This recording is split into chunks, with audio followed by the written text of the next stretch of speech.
It's warm in here. They spell secretary, S-E-C-R-E-T-A-R-Y.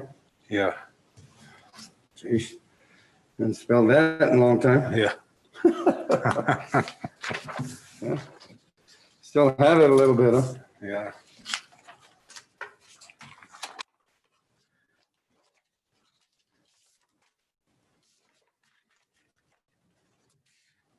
How you doing, Max?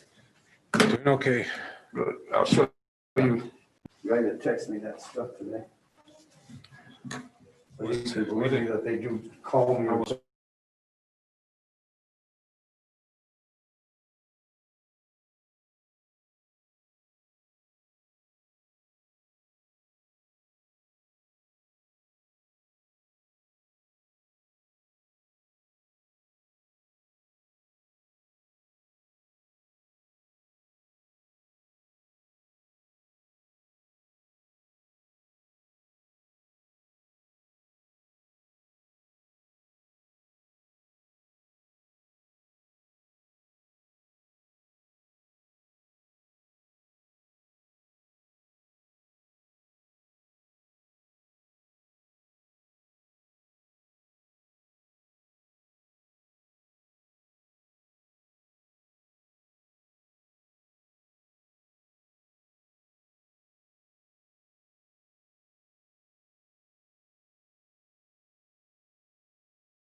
Good afternoon.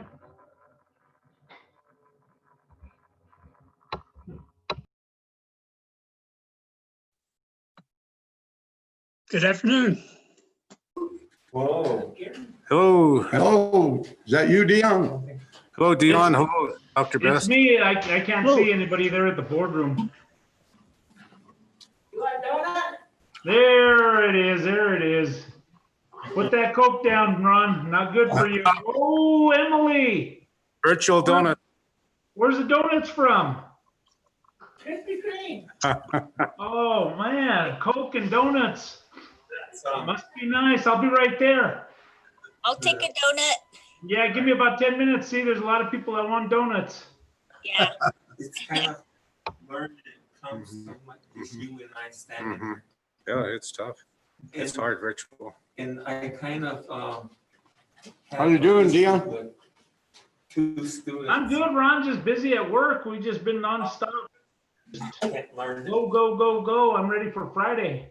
And I told them. Are you guys still short staff members out there? We're doing better. We're just the inmate shortage because of the COVID. We're not Right. moving a lot of inmates throughout the state, so they're pretty much Thank you. we're gaining. We're losing more inmates than we're gaining, Oh, okay. which is not good for business. Good for business. Nope, at all. The higher the numbers, the more revenue. We're gonna make Right. it good for the kids there. When did we start football? Football? I saw them practicing. Well, that's non-specific. Non-sport specific should be all sports conditioning. Oh, conditioning, Yeah. yeah. Non-sport, sports specific. Are we supposed Right to on, be doing thank you. volleyball too? Volleyball is supposed to be okay. Soccer and Cross country. Cross country. I know we had, or they had approved those, I just didn't hear about football.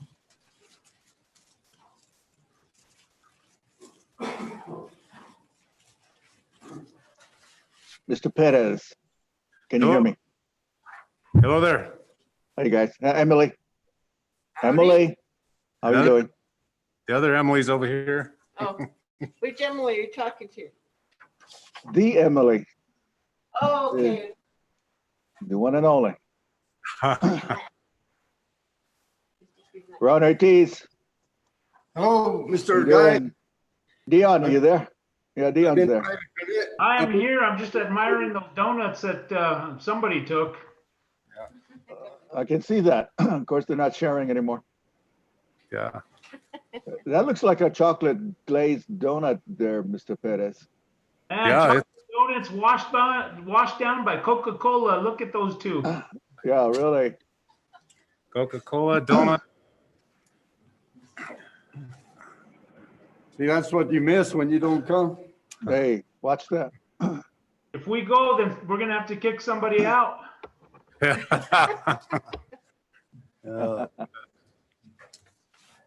Okay.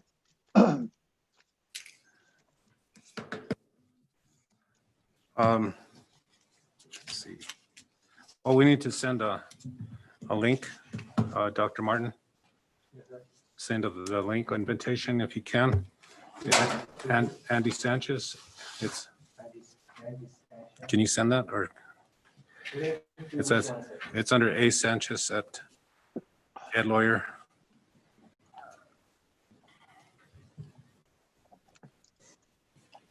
Talk to you in days, Mr. Perez. I know, this has been a long stretch. How are you doing out there? It's just so, It's I mean, my it's work tiring, is huh? just, Richard, you doing okay? I'm good, man. How's everybody there? Good, good. Hello, Rich. Hello, Richard. Hey, guys. So we have everybody here. Okay, let's start on time. I'm sure you. So what, did you want us to mail these or what was it? You can mail them or fax them. You can mail them, you can email them, or you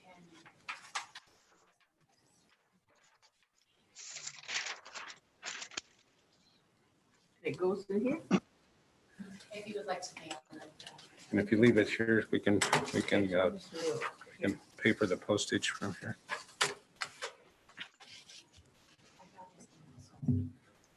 Okay, the link, and he's gonna probably talk about the, I heard there's some shakeups that we're gonna ask them to. yeah, Stuff moving around. You gonna share that with me? yeah. I'm gonna put it on. Can you mute it? Pettis, Yeah, board members, are we ready? Donuts.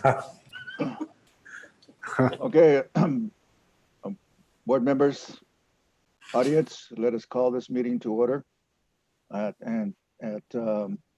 5:30. Pledge of Allegiance. Mr. Ortiz, would you do the honors? I pledge allegiance to the flag Flag of the of the United United States of America and to the republic for which it stands, one One nation, under God, indivisible, with liberty and justice for all. Emily, would you call the roll? Emily Covey, Emily Hunt Daly, Here, Ron Ortiz, Here. Dion Sandoval, Present. Richard Jones, Here. Shambo, here. Thank you. Number 2, adoption of the agenda. Mr. Perez, if there are any changes, members of the board, if so, are there any changes?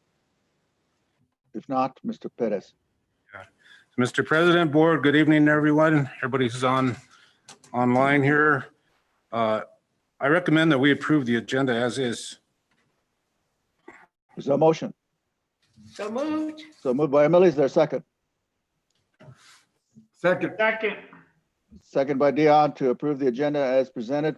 All those in favor say aye. Aye. Those against? Aye. Aye, the motion carries. 3, adoption of minutes for September 1, 2020. Are there any changes to the minutes of September 1st, 2020, board members or Mr. Perez? If so, what?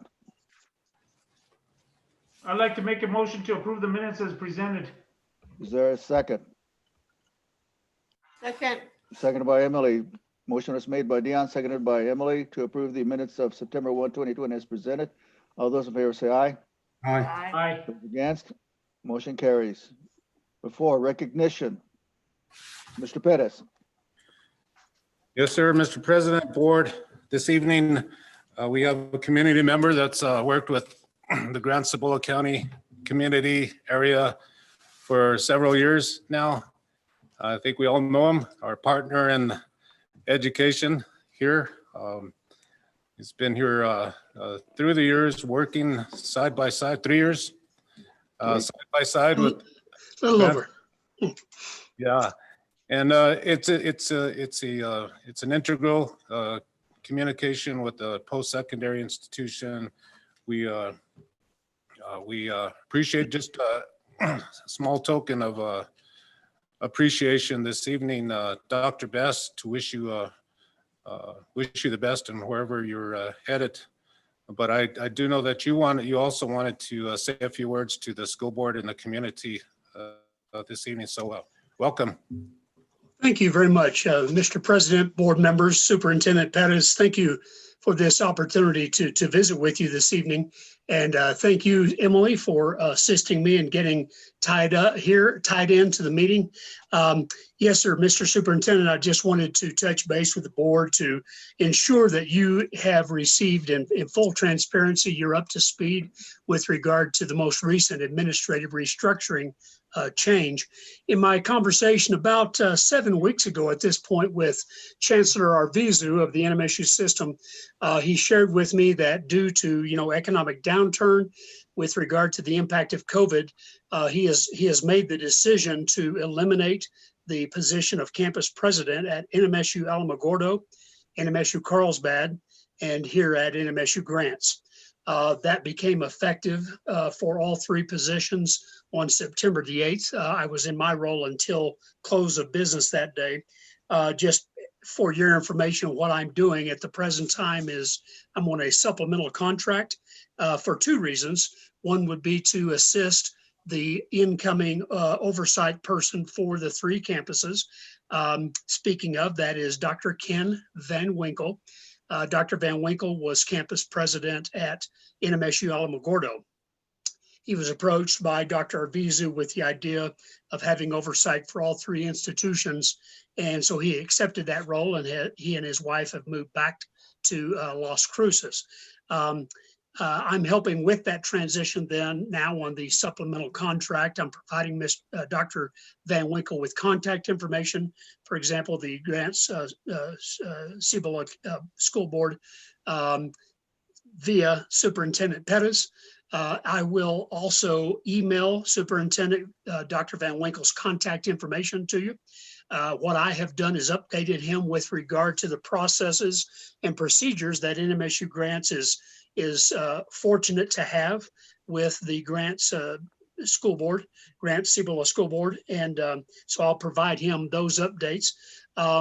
But that is the current restructuring. One other thing that I'm assisting with is a new initiative whereby we are looking at bringing a indoor food processing module, placing it on the campus beside one of the campus houses. This is a very cutting edge technology. You have indoor crop production. With regard to this, we believe that it is going to generate a lot of interest. It is hydroponic. There is no soil. It has growing panels in the interior. Superintendent, I thought at some point I will forward to you a link to a video of an interior of one of these modular units, so you could share if you desire with the board. But that's an initiative we hope will take off. We hope that that our Native American communities will see some interest in this, as well as an alternative to the trials of agricultural, traditional agriculture. The people who are doing this across the nation at the present time, I believe it holds great promise for the future. The college will look at starting a certificate program initially, and then a terminal AAS, Associate of Applied Science degree in hydroponics or some form of indoor agriculture. This will be a research-based project as well with Main Campus School of Agriculture. So I'm working with a group of people. I've been involved with them for a little over 2 months on this initiative. And so I will be continuing that until my last day with NMSU, which will be September the 30th of this month. So I'll try to do as much as I can in terms of helping with the transition and make sure that Dr. Van Winkle has a full understanding of the working relationship. So I wanted to take that opportunity to provide you with that update, Mr. President, members of the board, and to stand for any questions you might have. And I want to thank Mr. Ortiz personally. I remember May 2017, Mr. Ortiz, when you drove me around our fair city and Milan and the area, and we looked at all over the place, and I very much appreciated and enjoyed our conversation that day. I think the college absolutely will continue to serve the service area. I think the programs are just going to improve. The restructuring is a way to deal with the economic downturn and what everyone believes to be a negative financial view coming up for the next year, actually, FY22. The scenarios for reductions are being run currently with all 4 community colleges, as well as Main Campus with NMSU. And so those are going to be examined going forward very, very carefully. I do not believe, and this is just my opinion, I do not believe the working relationship with the school district will change one iota.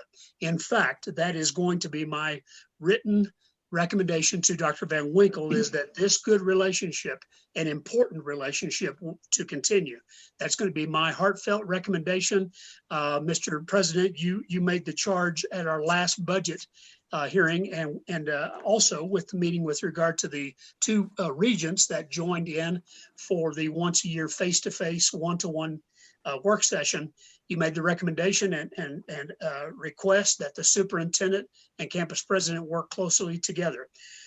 We all know with COVID that put a damper on a few things, but there's no reason why future programming can't happen between the two organizations and why this relationship can't strengthen. I have thoroughly enjoyed the recommendations and the insights that this board has provided with regard to the budget. And with that, I would just say that, Mr. President, I would ask in consideration of this transition that if the board so chooses, I would be happy to recommend any approaches you deem appropriate or that you prefer to Dr. Van Winkle.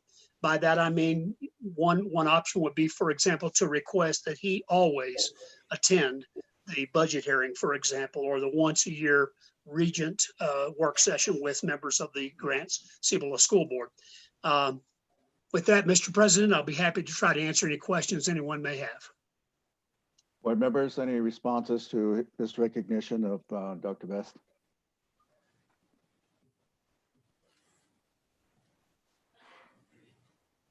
Any questions? Just a comment, Mr. President. Well, good luck to you, Dr. Best, and all your future endeavors. So we're sad to see you go. New Mexico State being my alma mater, anything that improves my Aggies, I'm all for. So good luck and come back and visit. Thank you so much, board member. I appreciate that very much. I've really enjoyed working with you all. Mr. Ortiz? Dr. Best, enjoyed working with you. I was on the committee when we hired you, and you did a lot of good things for our community, and we're going to miss you for sure. Thank you Good so luck to much. you. I appreciate that. You bet. Definitely, Dr. Best, you will be missed. Thanks for everything you've done for NMSU and working well with us while you were here. Thank you. Thank you very much. Well, Mr. President, as I said, I will provide contact information to Superintendent Pettis, and I will be available to you if anyone needs me through the end of this month. And I sincerely mean that. If there's anything I can do during this transition, I'll be happy to do. Thank you, Dr. Best. I'm a bit stunned by this announcement. We do extend our appreciation for your efforts for these last few years. I believe that the board will expect a response from Dr. Van Winkle. And so we would need to be very clear exactly what our expectations are to ensure that the campus is still going to sustain itself, and that it'll provide the services to our communities, to our stakeholder groups, to the students who are attending. We do not want to see it go away. We want it to thrive, and hopefully it'll turn around in the years to come. But thank you again for your efforts, and we do wish you well in the months and the weeks to come. I'm sure that you'll be a valued contribution to some other organization in the future. Thank you very much. Thank you, sir. Thank you all. Thank you. And Dr. Best, when you get a moment, have you stop by and pick up a little token of our appreciation on behalf of the GCS administration and the school board. So, and then we'll get a chance to visit too. Thank you so much, Superintendent. Thank you all. Have a good meeting. Thank you. Great. Thank you, Mr. Best. Mr. Perez, let's move on to the next item, citizens to address the board. Emily, are there any citizens that have turned in a request to address the board? No, sir. Mr. President, there are no requests to address the board. I would like to remind everybody who's on this evening that if you, as we've said at past meetings, if you do wish to address the board, there's the directions on the posting. Please contact Emily Covey at my office. I think it's about 24 hours in advance, so we can get it on the agenda and be ready if anyone wants to address the board at that point in the agenda on the citizens to address the board. So if you have any questions, call us.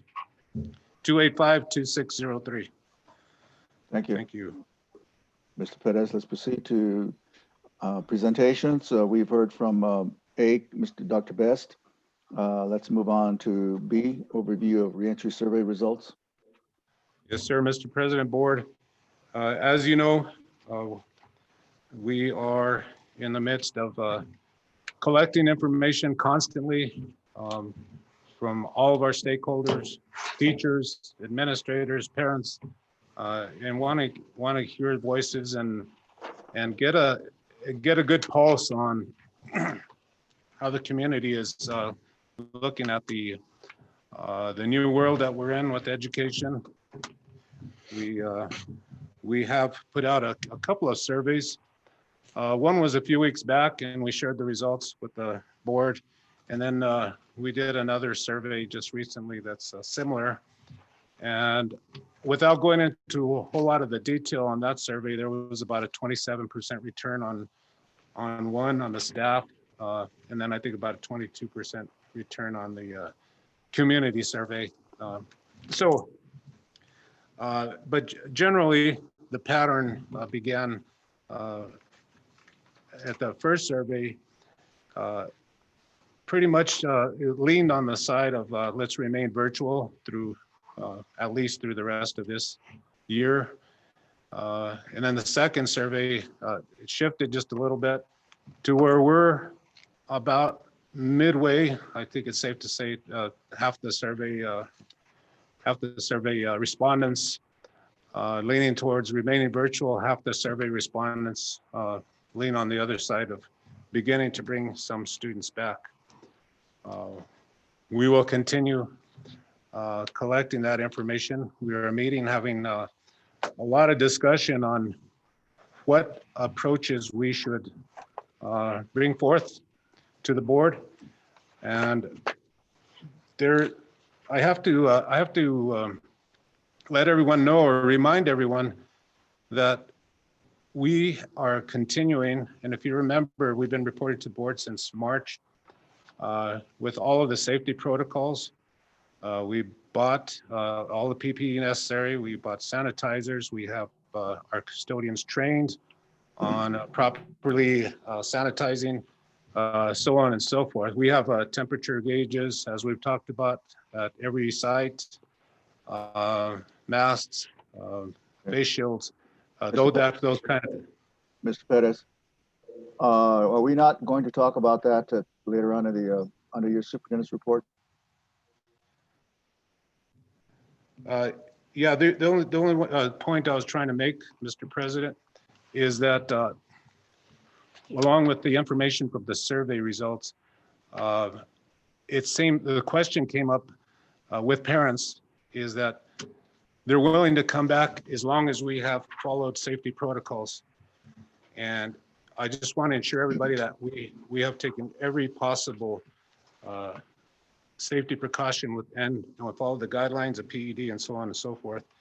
Now those are the soft surveys, and what I have is an additional survey that was done with all of the teachers, surveying teachers and principals, calling every parent in our community. So every student, our goal was to reach 100%. I think we got closer to 80% of the parents reached at this point. It's still ongoing. But with that information, it's a lot more valid because we have majority of respondents. And Renee has some information if you'd like for me to share what that looks like. All right. Okay. Renee, are you on?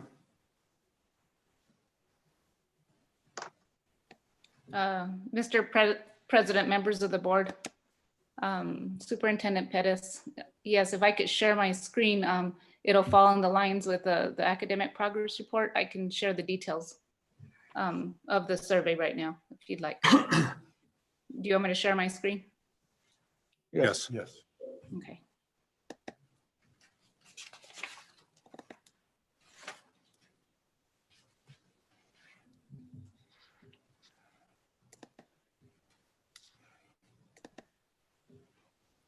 Oh, okay, members of the board.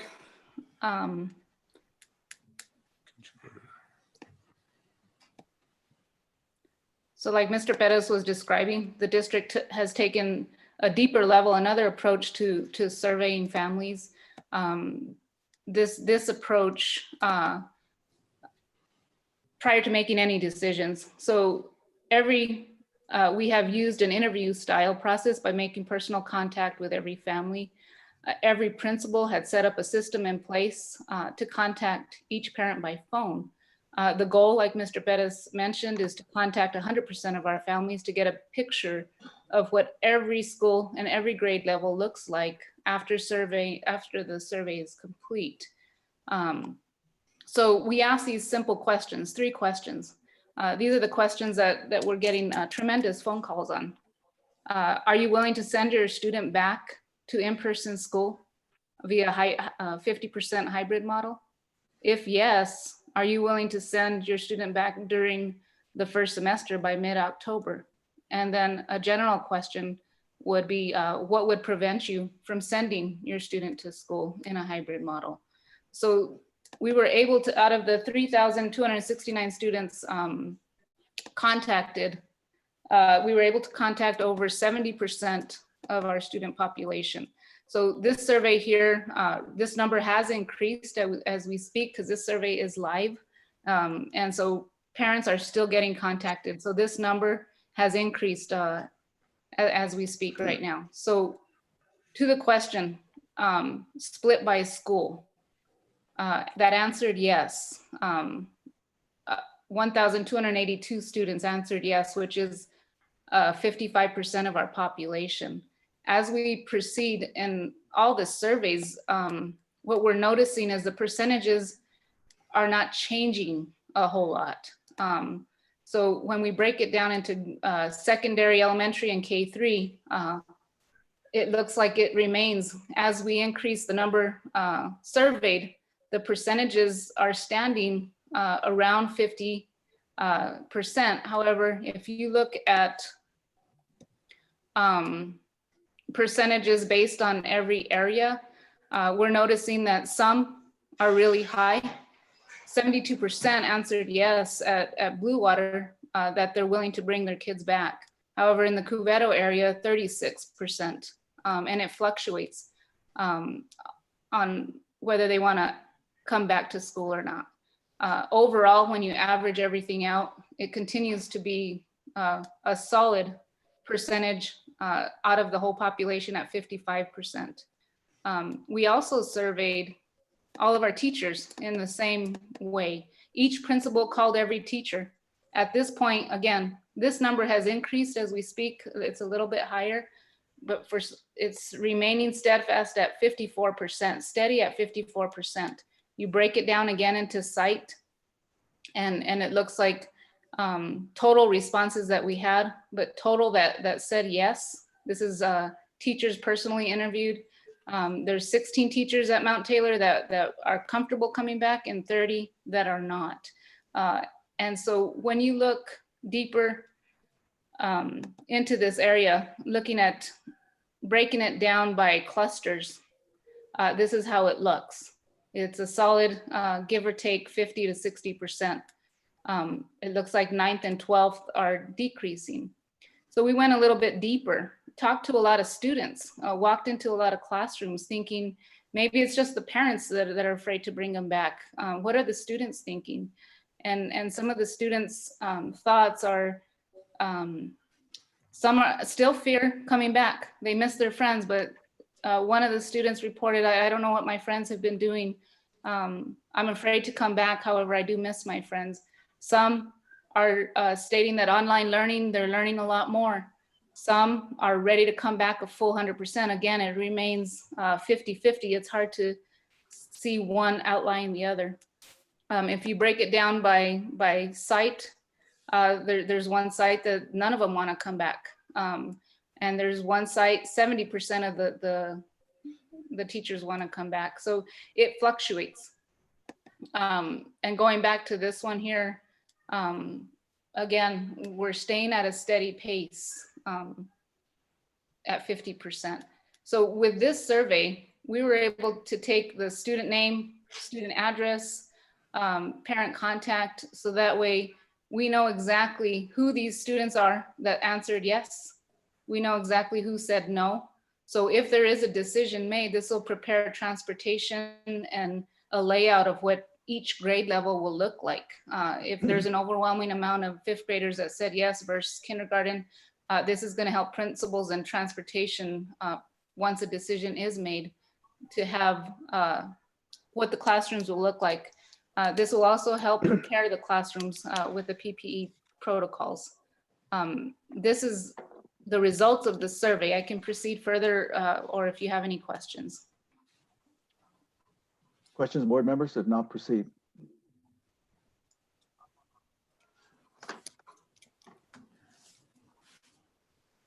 Okay, Mr. President, we also had a request to do a report on academic progress.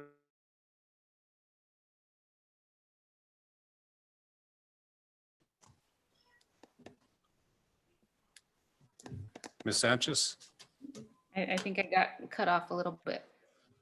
Am I back on? Yes. Okay. Are you ready to proceed with the academic report? Yes, sir. I'll go ahead and move to the academic report.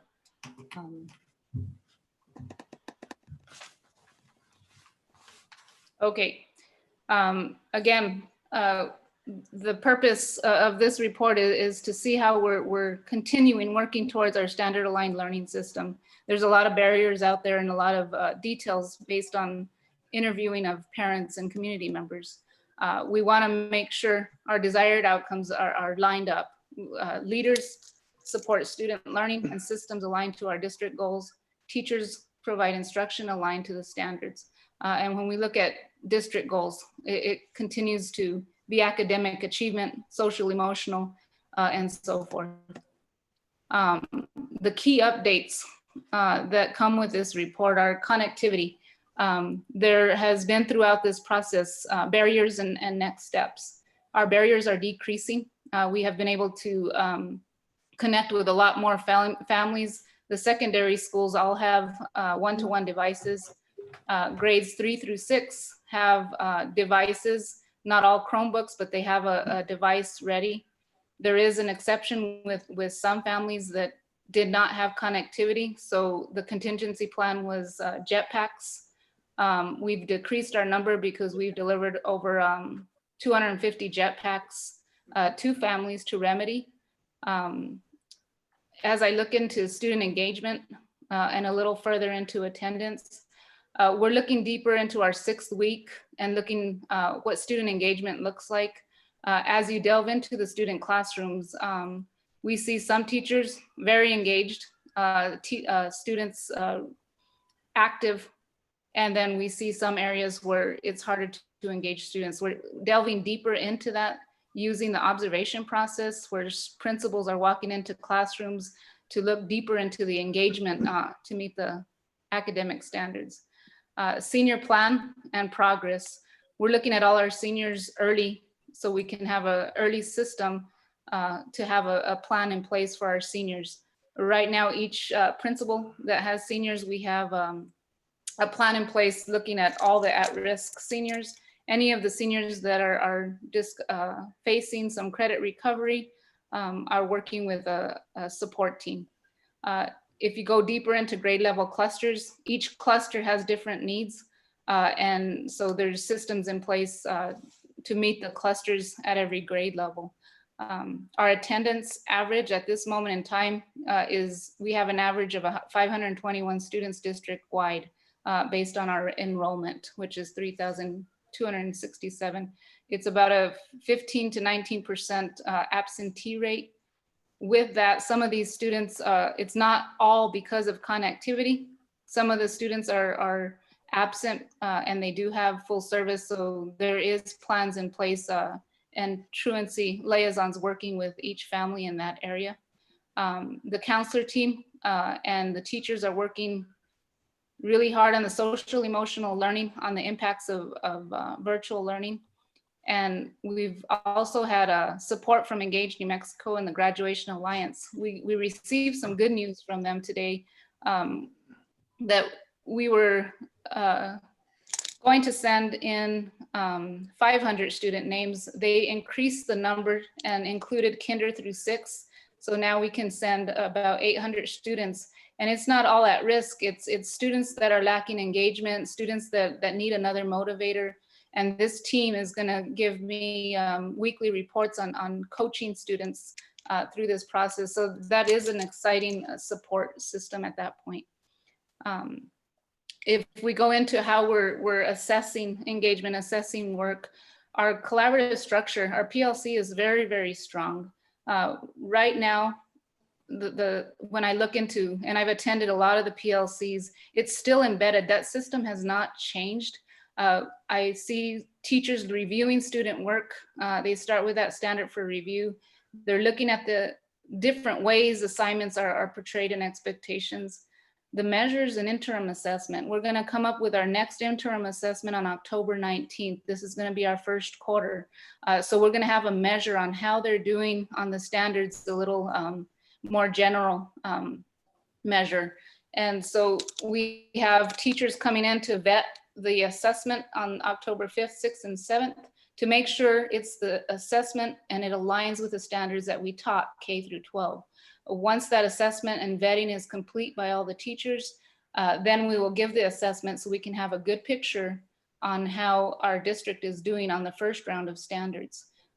We also have some diagnostic assessments in place for the early grades K through 6 in reading using Lexia. We have a diagnostic using math K through 6, Ready Math K through 6, and other diagnostic assessments in the upper grades in math and ELA. So once we have our interim and diagnostic complete, we can have some really good comparisons after our interim.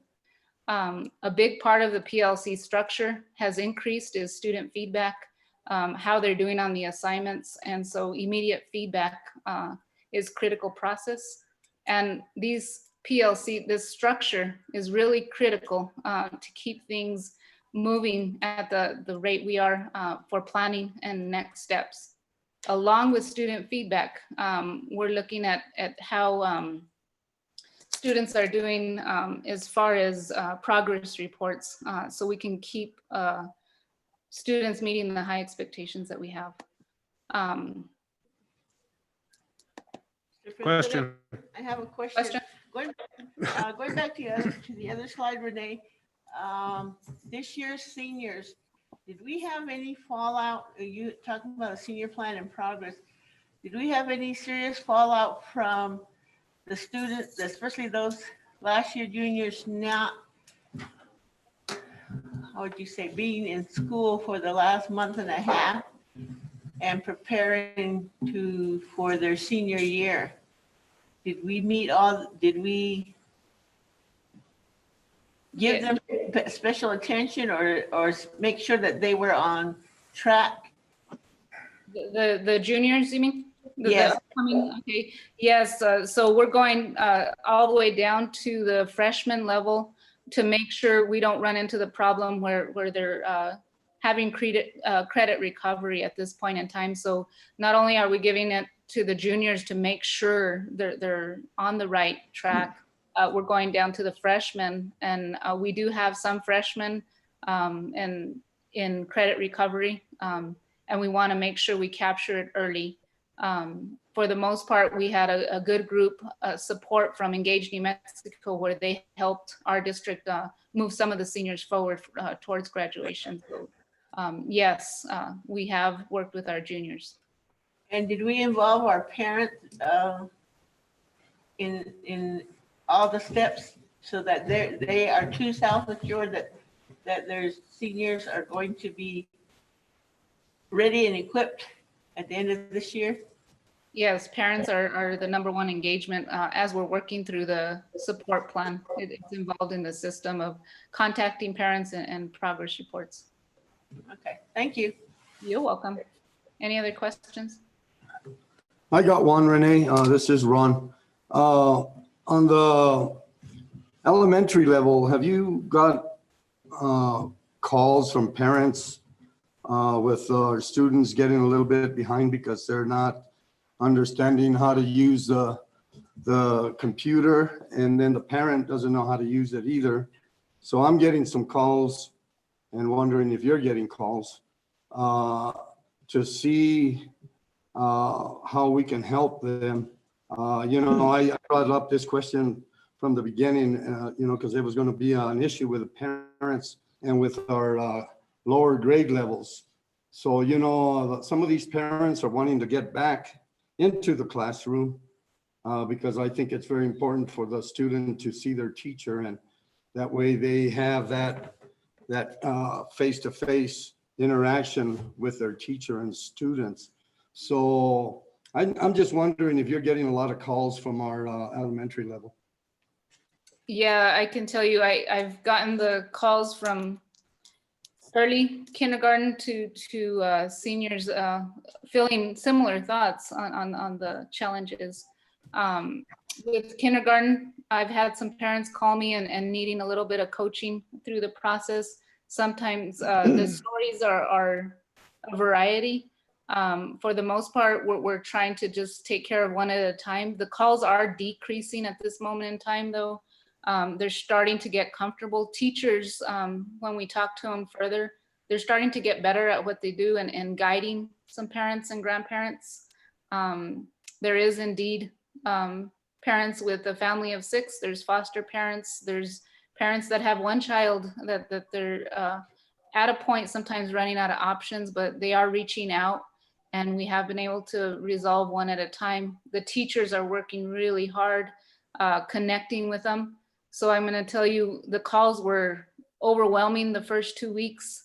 As the third week came, I think the frustrations climaxed. And then right now I can see some breakthroughs that they're getting more comfortable as I followed up with some of the parents that were calling me just up until today. Even some of them are starting to feel better. Thank you, Renee. You're welcome. Any other questions? I have some comments, but I noticed that we are going to talk about this some more in the later part of the meeting. Is that correct, Mr. Perez? It says Yeah, re-entry- on re-entry update. the reentry, we're going to talk about some of the conversations we had on how we approach any change between now and October 9th. Okay. All right. Let me ask you some questions, Ms. Renee. Let's go back to that listing of topics. Would you bring that up? Yes.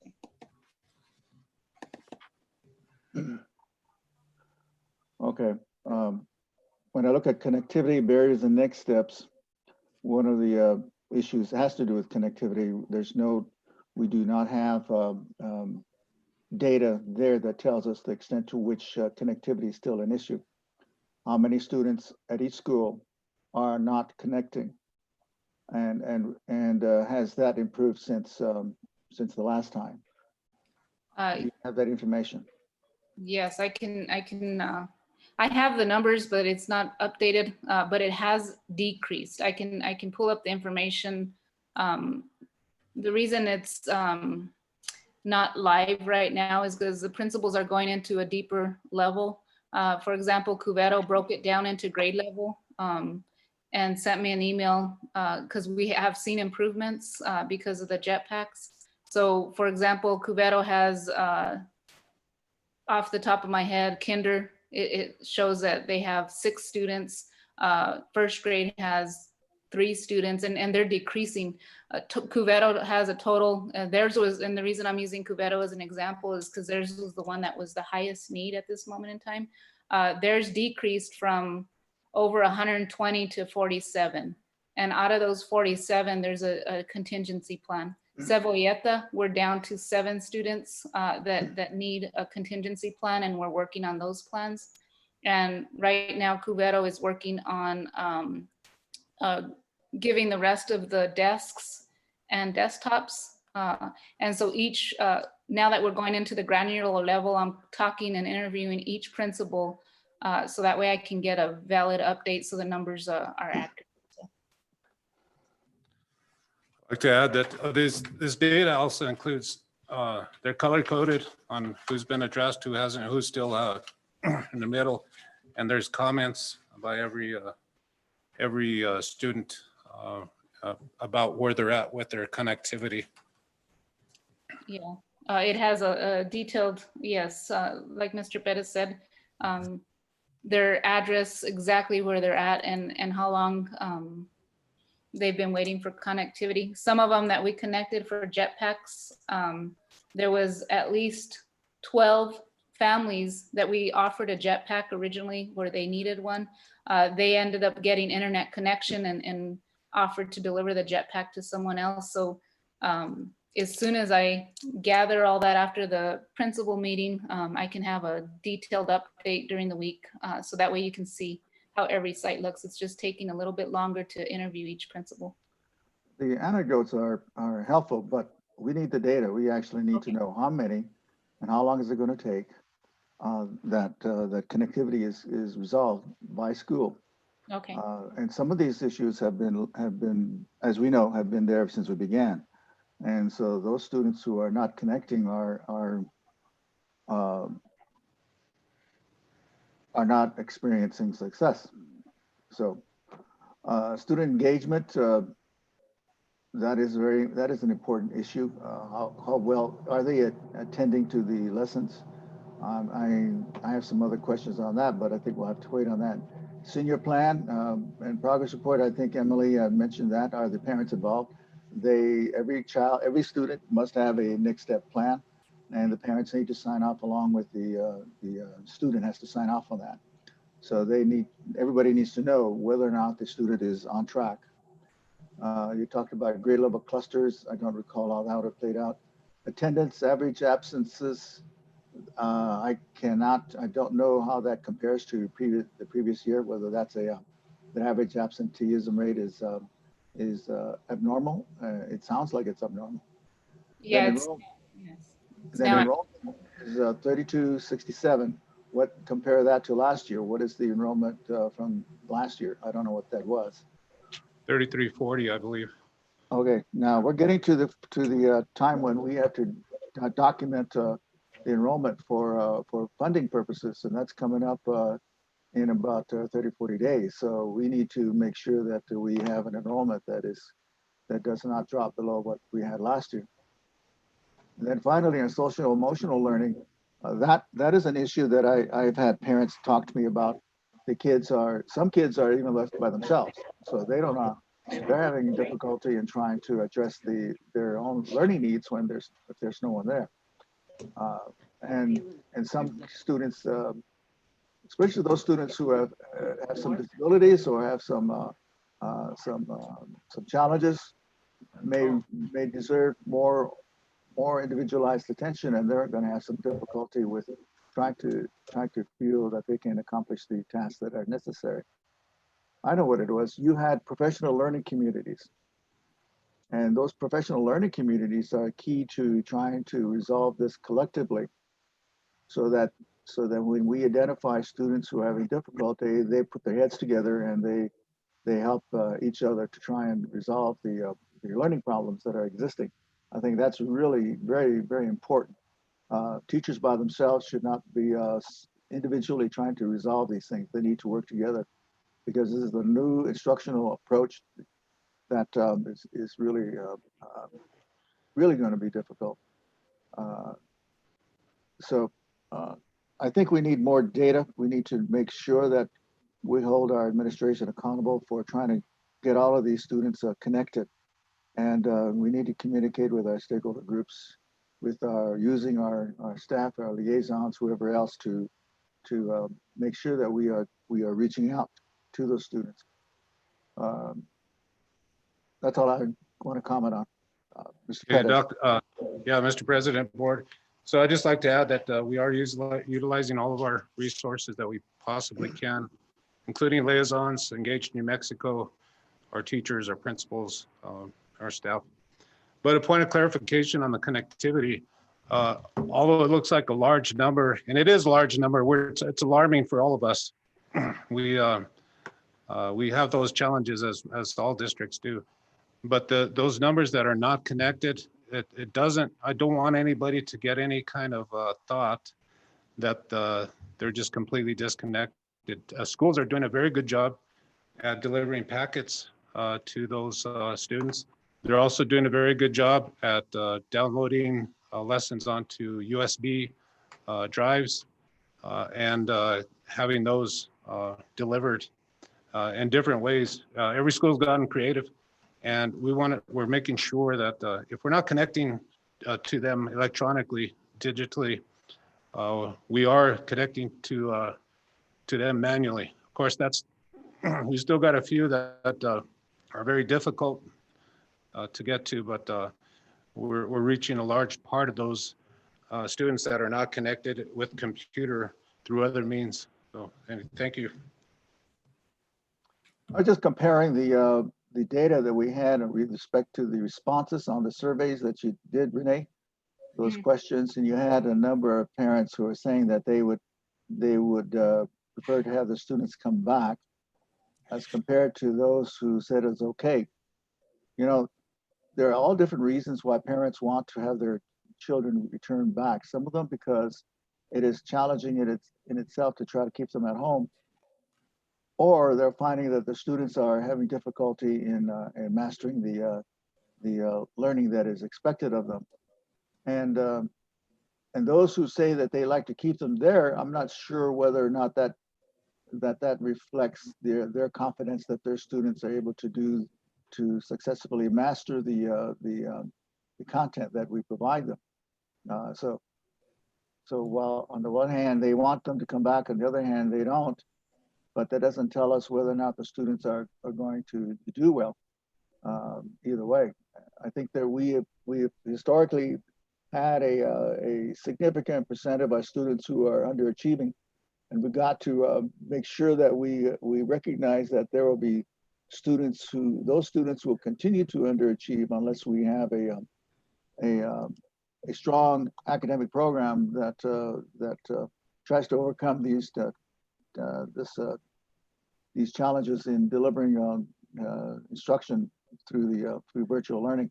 If we continue with virtual learning, our responsibility is to ensure that those students who are having difficulty will be identified, and that the professional learning committees will be able to support that student intensively in the future.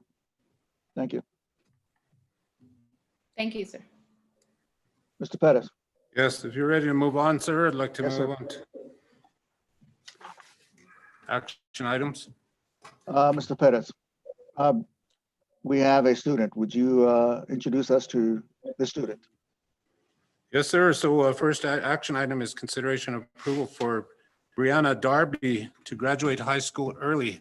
And we have Brianna with us, and we have Mr. Widener to share a little bit about the situation here. I do recommend approval of this.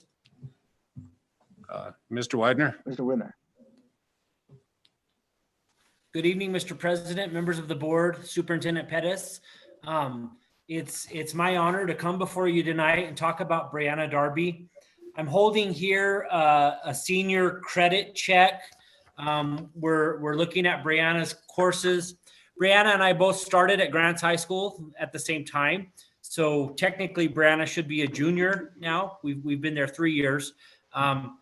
She is on track earning credits. She is an honors student. She's done well. She received an academic letter last spring.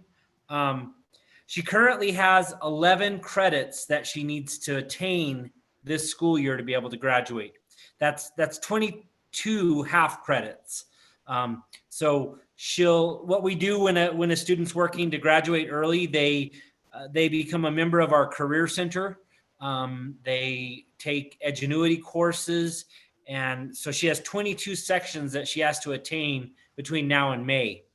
And so if you guys approve this, as Mr. Pettis suggested, then tomorrow we'll be looking at rescheduling Brianna's courses. She'll go into online courses, and we'll get her moving towards graduation by May. Thank you. Brianna, do you want to say something?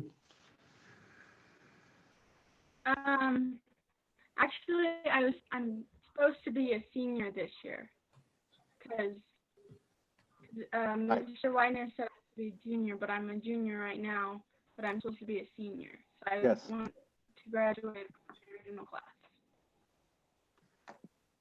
What can you say about yourself, Brianna? I'm hardworking, and if I put my mind to it, I'll do it. That's a challenge for you, but I guess you feel that you really have the ability to work very hard in this next year. Have you any aspirations? What is it that you want to do that at the end of the high school year, what would you like to go into? I want to go to college for veterinarian school, and then I want to learn how to shoe my own horses and everything like that. So I just want to get on track right away. Right away. Good luck to you, Brianna. Thank Lane, you. last words about her? Like I said, she's a really good kid. Her grades are good. And she did receive an academic letter last year. And so I don't see that she'd have any problem with the online courses. And we would work on getting that scheduled tomorrow so she could get started. Yeah. Mr. Pettis. Yes, sir, Mr. President. I recommend that we approve this action item to get Brianna Darby to graduate high school early. Is there a motion? So moved. So moved by Emily Hunt Daly. There's a second. I'll second. Second by Ron Ortiz to approve Brianna Darby to graduate high school early as presented. All those in favor say aye. Aye. Aye. Congratulations, Brianna. Congratulations. Congratulations. Congratulations, Good luck. Brianna. Work hard. Thank you. Thank you. Mr. Pettis, let's move Yes. on to the next agenda item. Okay, next action item is consideration of approval for technology purchase, a technology purchase involving smart boards. We have Mr. Maldonado to speak about that purchase. Mr. Maldonado, you on? Yes, thank you. Good evening, Mr. President, members of the board. This first purchase requisition is for the purchase of 20 more smart boards for the teachers. Purchasing these 20 smart boards will result in all teachers in all schools having their own smart boards in their classrooms and having availability to use that smart board, whether in the virtual capacity or also in face-to-face. So we've been getting the same price all year in terms of the purchase per smart board, and this will complete that purchase and have every school equipped in all classrooms, every school. Is there a motion? So moved. So moved by Emily Hunt, seconded by, I'll second. to approve the technology smart boards as presented. All those in favor say aye. Aye. Aye. Those against, motion carries. Mr. Pettis. Yes, Mr. President, next item is consideration approved for another technology purchase for additional Chromebooks. And Mr. Maldonado, can you share? Yes, thank you. These additional 400 Chromebooks will result in the placement of a Chromebook in the hands of all students in all classrooms. When we did our final calculation of how many smart Chromebooks we needed to have available, we saw that there was a deficit of 400. These 400 Chromebooks are going to be coming out of the GEO fund and will round out the availability of Chromebooks for every single student in the district. Mr. Maldonado, I'm sorry, Mr. President, I have a question. Go ahead. We have some on back order. Are these part of the back order? Are these going to be another order? And how long is that going to take? Yes, they are not part of the back order that are scheduled to be shipped out on October 1st. This will be a brand new order, and they're anticipating about 60 days for delivery. And I want to make it clear too that the students are not without a device. If I remind you that we're lending out the laptops that have been in the labs. So what this means is when the Chromebooks do get here, we'll trade off and then the student will have their own new Chromebook and we'll get the laptop back for the school site labs. Mr. Pat, I don't know who can answer this question. Are we having any issues with the functionality of the Chromebooks? They're all functioning well. There's no destruction. Students are taking care of them. I can answer that question. We knew going into this process where we wanted to put Chromebooks in the hands of every student that we needed to plan for a certain amount of pilferage or whatever you want to call it, where we have to be replacing them. We have seen where we have to do some replacements because of breakage, loss, and our students not taking care of them. I think the principals have asked for stronger language in the Chromebook agreement that the board originally approved about a year or so ago. And so I am going to be making some recommended language change to Mr. Perez. If he wants to bring that before the board, he can. But we have seen some breakage, but we did plan for that. Are we holding anybody accountable for those, or that's just oh well? No, there is accountability built into the agreement, and so yes, there are cases where the insurance will cover the breakage, and then there are cases where we'll be asking the parent to cover for whatever breakage there is, depending on the reason for the breakage. Thank you. Mr. And Perez. we do have insurance on these devices as well, right? So That's correct, sir. the On the deductible. warranty or something. Mr. Perez. Yes, sir. Okay, so I do recommend the approval of this purchase as presented. Is there a motion? I'll move to approve the additional for the Chromebooks. Is there a second? I'll second it, but 60 days is a long time. Let's see if we can get them here sooner. I'll do my Thank you. best. Thank you. Motion was made and seconded to approve the purchase of Chromebooks as presented. All those in favor say aye. Aye. Aye. Those against? Motion carries. D, Okay, consideration approval for E-rate expenditure service contract. I do recommend the approval of this service agreement contract. Ms. Whitebird, are you on? Yes, I'm here. Can you hear me? Yes. yes. Here. I haven't seen this document yet. Is it for the service of our firewall? It's, if I can interject, this is for services for scheduled on-site support, remote consulting, training during business hours. It's a service contract for the year, Ms. Whitebird. Is it for A&M? Yes.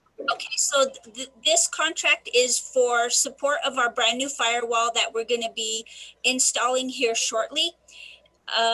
This is just a maintenance plan to ensure that we have the higher level technical support that we need in case there's any configuration changes or any damage or any type of support needed on this device.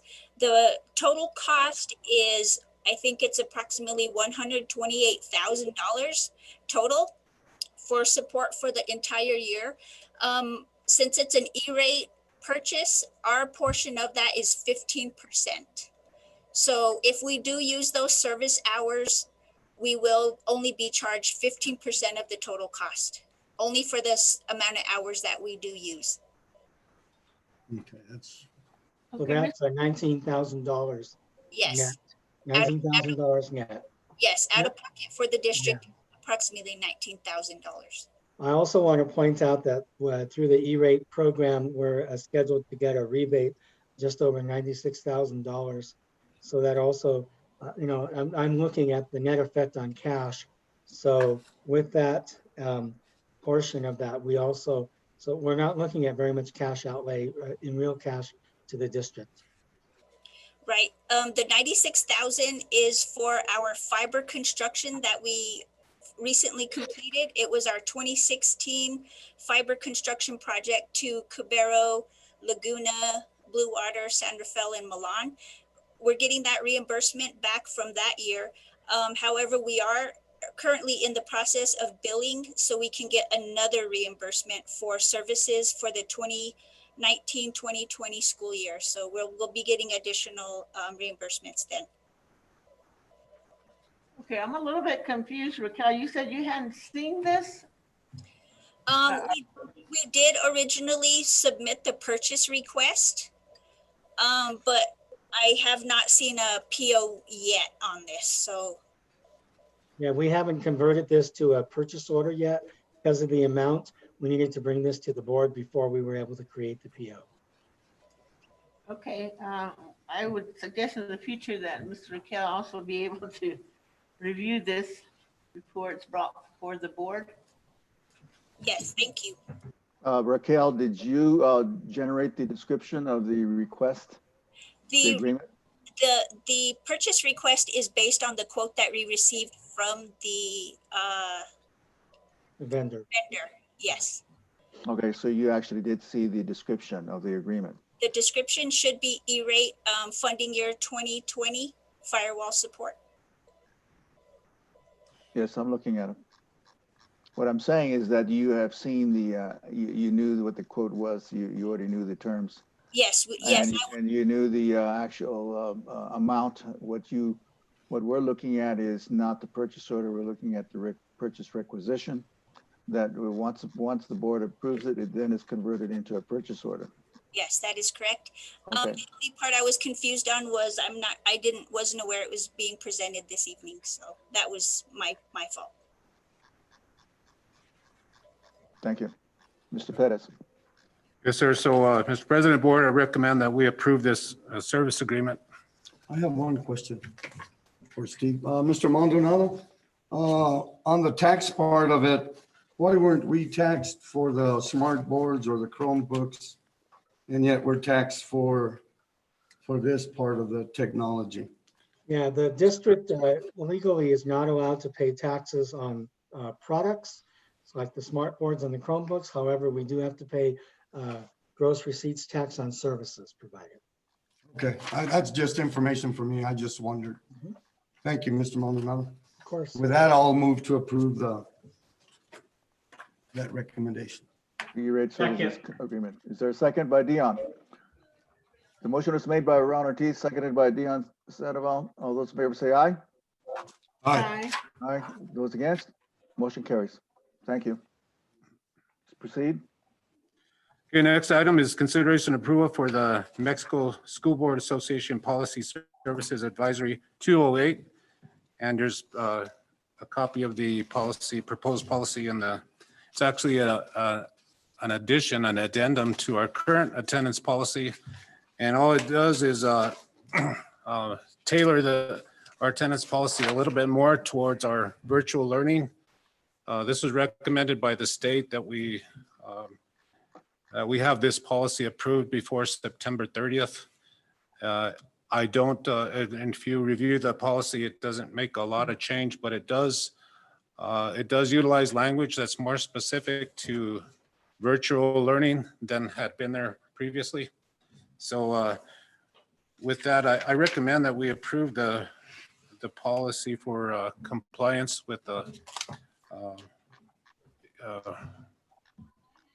suggestion of the state. And we have Mr. Toivana. If you have any questions, any further questions. Mr. Toivana, summarize. Yeah, so thank you, Mr. Chair, members of the board. Can you hear me okay? Louder. Yeah. Okay, so this is a result of the Attendance for Success Act, and as Mr. Pettis, Superintendent Pettis stated, it's just an addendum to the current attendance policy that addresses remote learning, in this case due to COVID-19. it just provides guidance. It states that students will have multiple opportunities, whether it's synchronous or asynchronous participation, and will keep us in compliance with the PED and the Attendance for Success Act. So it is recommended that the board approve this.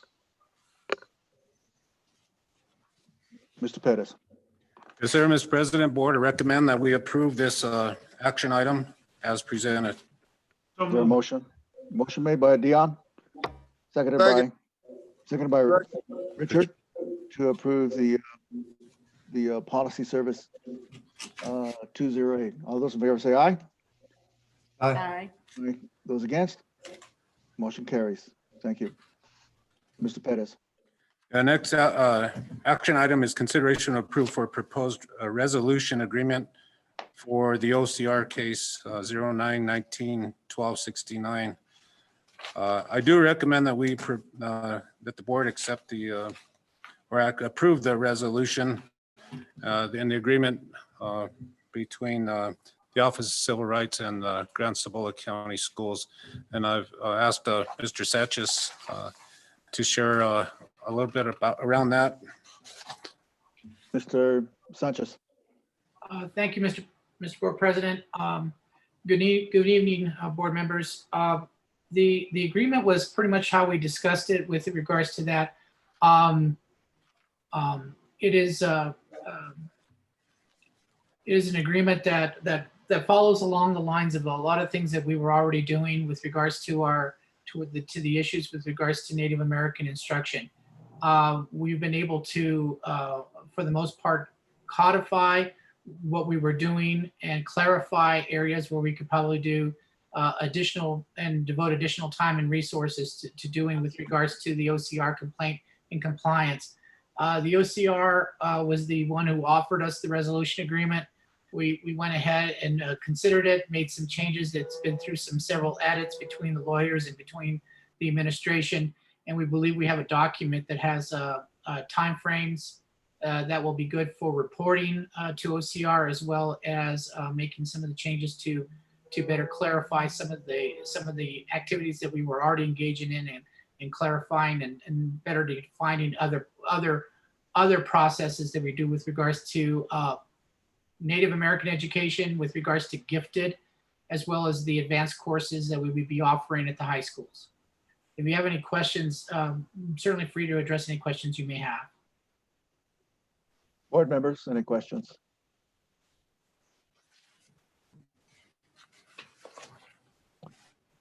What I noticed, Mr. Perez, is that some of this is comparable to what this state was asking the districts to do when it comes to equity, and the council.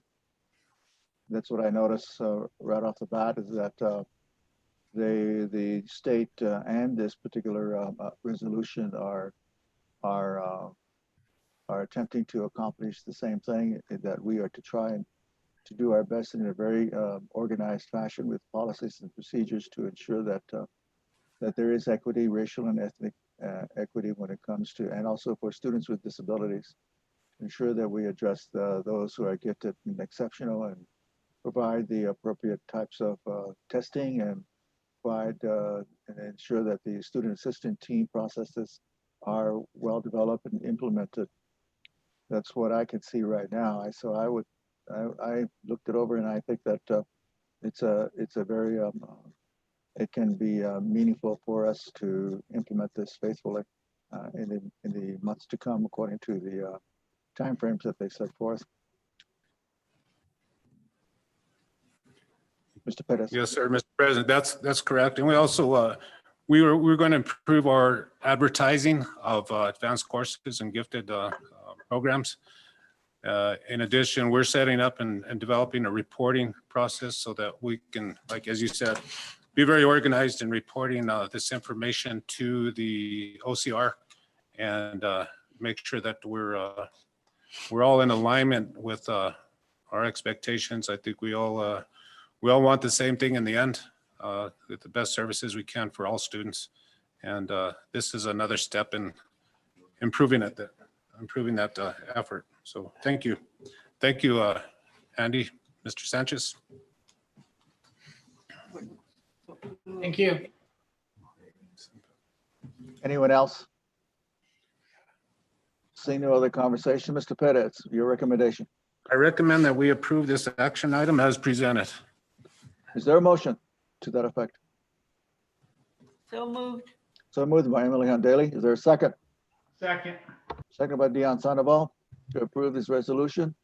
All those in favor say aye. Aye. Aye. Those against? Motion carries. Thank you, Mr. Sanchez, for your work. Outstanding. Thank you all. Is there any more? Do we need to have Mr. Pettis, have Mr. Sanchez on any other topics tonight? Yes, sir. Mr. President, I asked Mr. Sanchez if he can share a little bit on the under superintendent's report on the U.S. Department of Ed. Okay, let's wait until that time. Mr. Pettis, let's proceed. Okay, next item is the consent agenda. And Mr. President, Board, I recommend that we approve the consent agenda as presented. The consent agenda is one that requires unanimous consent for routine items. If any item does not meet our approval, the item will be heard if that's so desired. Otherwise, Mr. Pettis has made a recommendation to approve the consent agenda as presented. Is there a motion? Just one monetary stipulation on this agreement. Is there a motion on the consent agenda? I'll move to approve the consent agenda. There's a motion made by Ron Ortiz to approve the consent agenda as presented. Is there a second? Second.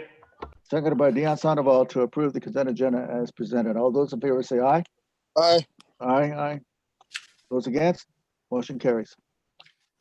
Mr. Pettis, Superintendent's report. Yes, sir. And if I could ask, under the superintendent's report, would it be okay to have Mr. Sanchez, if we can talk about the U.S. Department of Ed? Please. Which do you want to do? You want to do that first? We could do that first because the reentry discussion might take a little bit longer than this one. Mr. Pettis, let's proceed with the NEMPED ruling and with Mr. Sanchez's assistance. Okay, so I don't know if you want me to introduce Mr. Sanchez. We recently got out of a hearing a week or two ago in which Gale McKinley County Schools, Grant Cebolla County Schools, Zuni, and Central Consolidated were arguing against the lifting of a temporary restraining order by the state, which was holding them accountable for what we perceived as, we still perceive as the funding for impact aid that our district should receive. So there was a lot of debate that day, and what eventually turned out is that the state was successful in quashing the temporary restraining order, which was not in our favor. Mr. Sanchez. Yes, thank you, Mr. Board President, members of the board, Mr. Superintendent. I provided you all with an email with regards to when these hearings happened, including a couple of other one other hearing and a meeting that was held with regard to impact aid. With regards to the state action, the action was to compel the state to provide accurate financial data to the U.S. Department of Education with regards to how it computes the equity or the equalization of the SEG formula, so that the state would be entitled to take the 75% of the impact aid funds that the school district receives. They take the 75%, put it into the general fund, and to be distributed through the SEG distribution formula to all school districts. In 2020, for fiscal year 2020, on April 15th, the U.S. Department of Education was decertified the PED and indicated that they were not equalized in with regards to the SEG distribution. And so they could not take impact aid for fiscal year 2020. The PED appealed that ruling, and that was pending. What has transpired is that the PED then came back and affirmed or contended to the U.S. Department of Education that they had been computing, they had been providing incorrect information related to how they fund public schools from the beginning. And what they did was they had argued that they were actually, they came up with a different means by which they fund public schools. And what our contention was that this new funding formula that the PED is indicating to the U.S. Department of Education has no resemblance to the actual funding of public schools and is contrary to the Public School Finance Act, which actually delineates the SAG formula that the state has to use to fund public schools. So what it was, the attempt was to get the PED to provide accurate data. Unfortunately, the state judge, this is a very complicated issue, and the state judge thought that the matter could be better addressed by the federal authorities, by the federal government at the U.S. Department of Education with regards to any falsehoods that the PED was attempting to assert. It was disappointing, but it left us pretty much where we started from, which is the process is still ongoing in front of the U.S. Department of Education. Now, apparently there was, my understanding, and certainly if anybody knows anything different, they can let me know. But somewhere during this early on in the process, after April 15th, the state's Governor Grisham met with President Nez of the Navajo Nation and presumably with the governors of Laguna and Acoma Pueblos. I think also Zuni may have been involved, Pueblo may have been involved in that meeting. And during that meeting, there was discussion about the PED needed to give up, or the Pueblos in the nation were asking the PED to give up the taking of impact aid from these school districts. During the course of that conversation, presumably the governor made a promised or indicated that she would withdraw the appeal that was currently pending for fiscal year 2020. I think the general perception of those in attendance, or what was conveyed to the Pueblos and to the Navajo Nation, was that the state was going to honor statements made by the governor that impact aid in the SEG was unfair and that the state would no longer take it. What seems to have happened is the PED in the administrative procedures in front of the U.S. Department of Education has asked for reconsideration of 2020 in a separate, as part of the determination for fiscal year 21. And the Department of Education apparently agreed to do that under this new revised and clarified funding formula. So what was happening was the U.S. Department of Education was going to reconsider 2020 at the same time it was going to make the new determination for the current school year 2021 based on this new submission by the PED of financial data. Now this financial data has a rolling scale of impact aid money that gets taken from school district.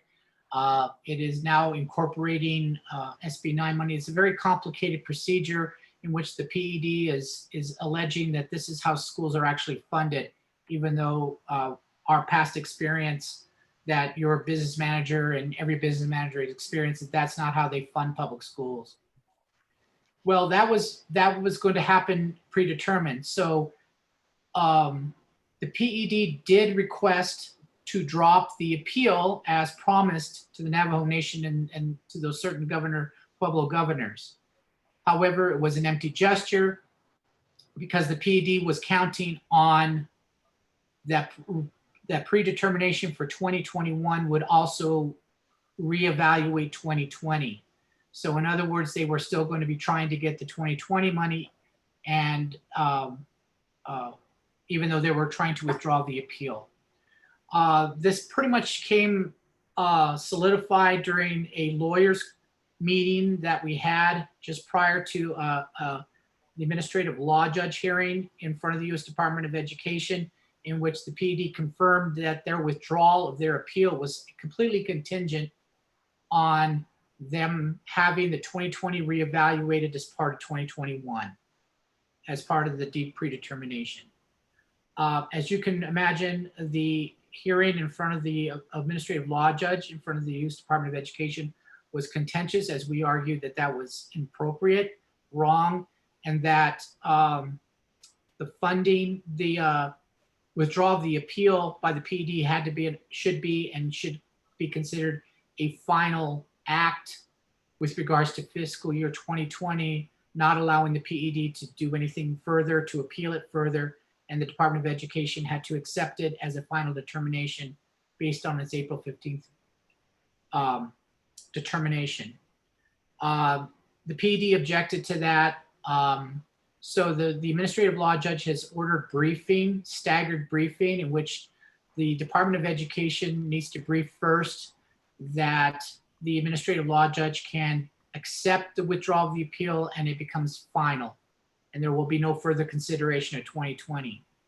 Then the PED gets a chance to brief it, which we anticipate at that point, the PED will then simply rescind the withdrawal of the appeal and continue its appeal, because it was always going to do that. The PED was never going to abandon impact aid, including in complete disregard of whatever statements or promises the governor had made to President Nez and the governors of your local pueblos. And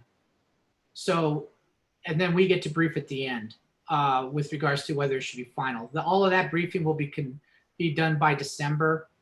The Department of Education will not decide the predetermination or the reevaluation of 2020 until after these decisions have been made.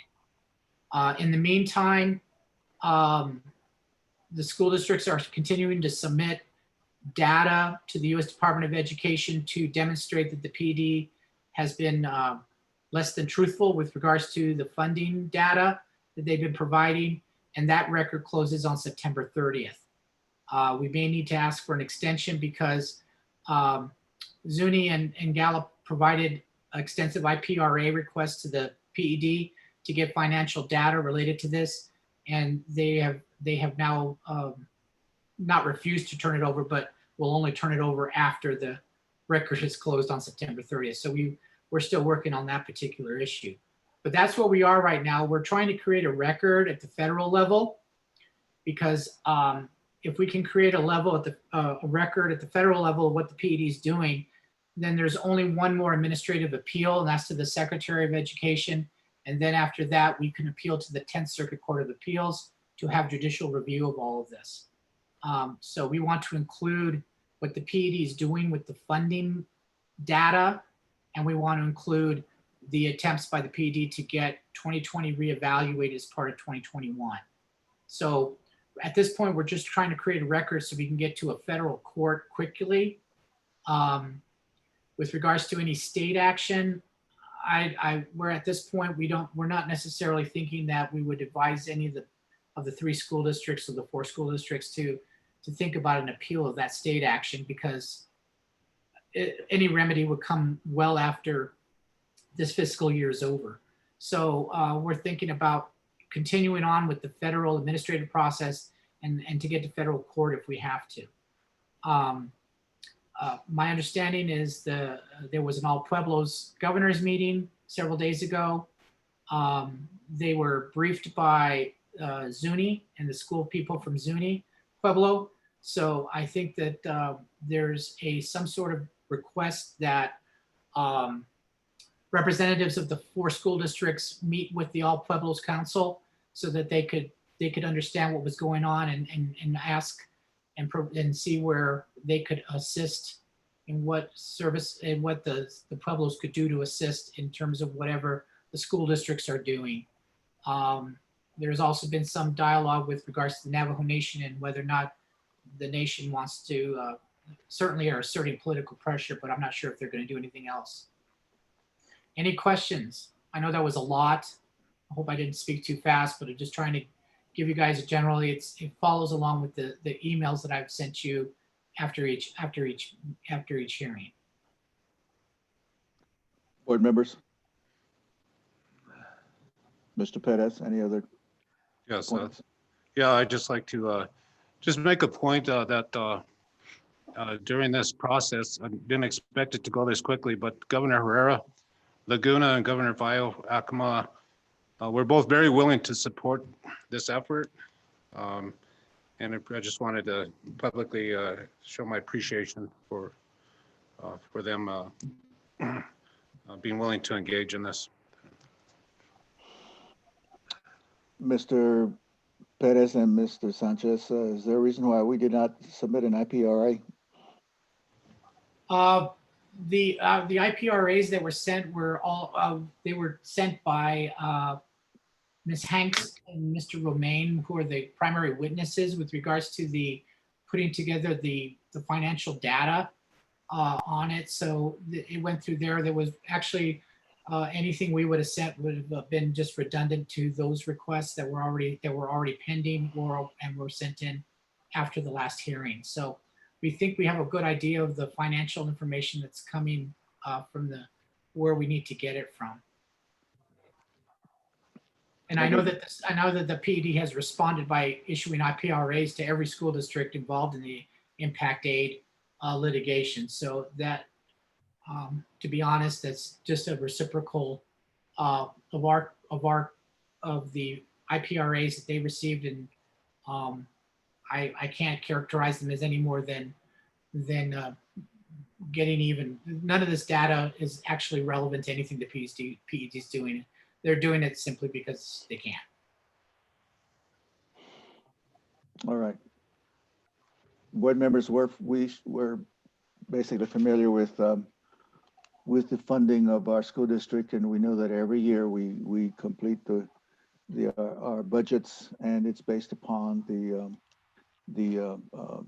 all the procedures, all the policies, all the laws that have been set forth. We know that. What he's saying is that the state of New Mexico is wanting to change an understanding of how we do that, and that's all of that has been well defined. All boards and business offices are aware, so it's very clear. I'm hoping that the federal government is also aware that there is an unfairness to what it is that the state is doing when they interpret things to meet their own needs and not the needs of these children. This has been going on for decades. We need to sustain our efforts in this area. We've already, as a board, approved established a position on this, and we are seeking to work in concert with our stakeholder tribes to make sure that we provide the students with all the funding that they deserve.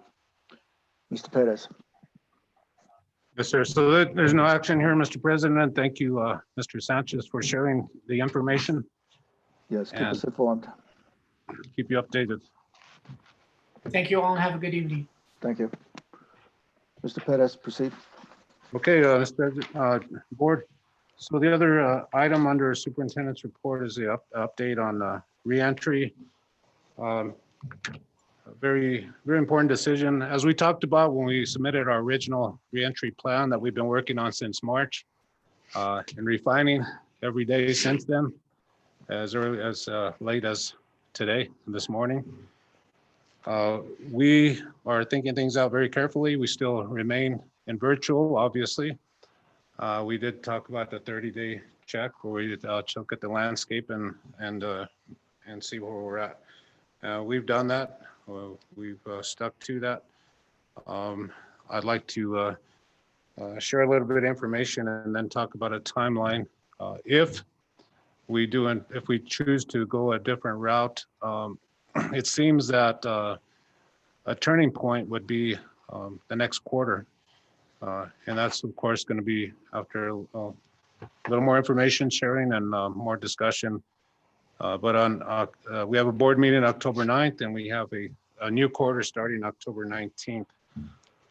So as you heard in some of the discussion and some of the surveys earlier, we have